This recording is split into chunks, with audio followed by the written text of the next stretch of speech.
Hi guys! Today samahan niyo ako magluto ng meaty and cheesy na potato rolls.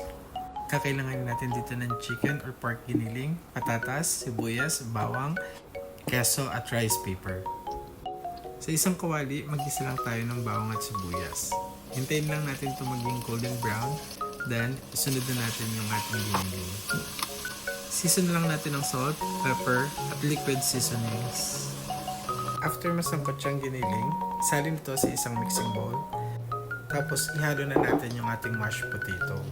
After ma-mix together ang ingredients, kakailanganin natin dito na egg, flour, and breadcrumbs.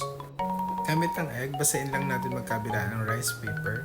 Then ilagay na natin yung ating ginawang mixture. Then lagyan ng cheese and i-roll.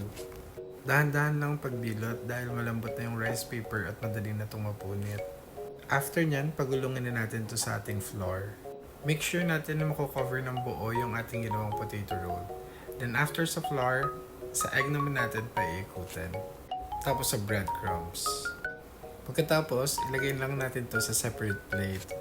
Then ulit-ulitin lang natin yung process hanggang sa maubos na natin yung ating ginawang mixture.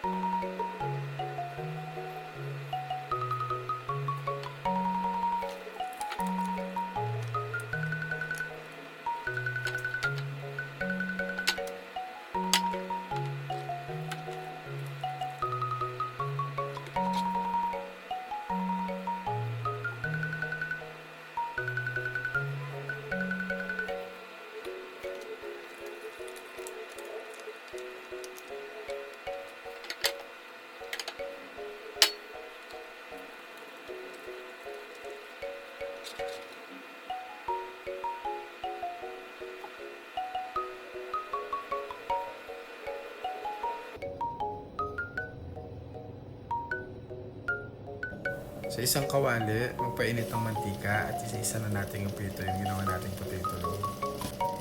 Dahan-dahan lang sa pagbiling para hindi masira yung ating ginawa.